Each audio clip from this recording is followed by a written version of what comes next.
মানবতা বিরোধী অপরাধে শেখ হাসিনার বিরুদ্ধে তদন্ত শুরু। 15ই জুলাই থেকে 5ই আগস্ট পর্যন্ত হত্যা সহ মানবতা বিরোধী অপরাধের অভিযোগে সাবেক প্রধানমন্ত্রী শেখ হাসিনা সহ 10 জনের বিরুদ্ধে তদন্ত শুরু হয়েছে।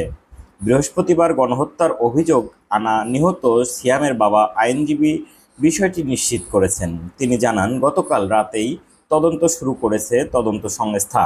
এর আগে অভিযোগ রেজিস্ট্রার হিসেবে গ্রহণ করে তদন্ত সংস্থা। 7 দিনের মধ্যে এই তদন্তের অগ্রগতি প্রতিবেদন অভিযোগকারীদের জানানো হবে বলে নিশ্চিত করেছেন তিনি।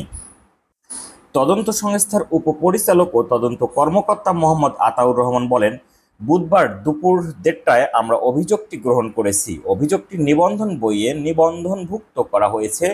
এই নিবন্ধনের মানে মামলা হয়েছে।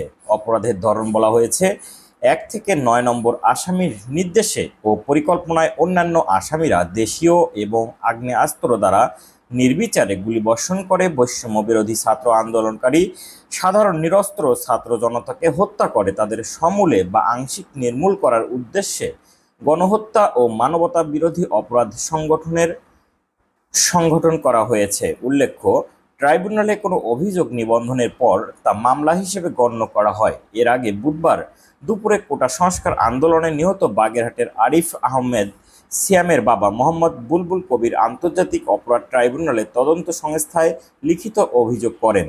তদন্ত সংস্থার উপপরিচালক ও তদন্ত কর্মকর্তা অভিযোগটি গ্রহণ করেন।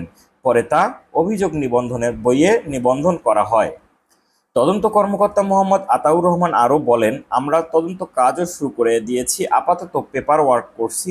শেখ হাসিনার সঙ্গে অন্য যাদের আসামি করা হয়েছে তারা হলেন সাবেক সেতুমন্ত্রী ও আওয়ামী লীগের সাধারণ সম্পাদক ওবায়দুল কাদের, সাবেক স্বরাষ্ট্রমন্ত্রী আসাদুজ্জামান খান কামাল, সাবেক ডাক ও টেলিযোগাযোগ প্রতিমন্ত্রী জুনায়েদ আহমেদ পলক, সাবেক তথ্য প্রতিমন্ত্রী মোহাম্মদ আলী আরাফাত।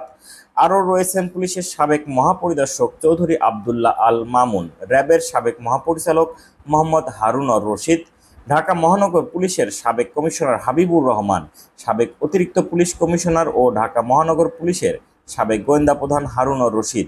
এসব আসামির পাশাপাশি আবেদনের নাম উল্লেখ না করে শেখ হাসিনা সরকারের মন্ত্রী, প্রতিমন্ত্রী, সংসদ সদস্য এবং ঢাকা মহানগর পুলিশের কর্মকর্তা ও সদস্যদের বিরুদ্ধেও আইনানুগ ব্যবস্থা চাওয়া হয়েছে।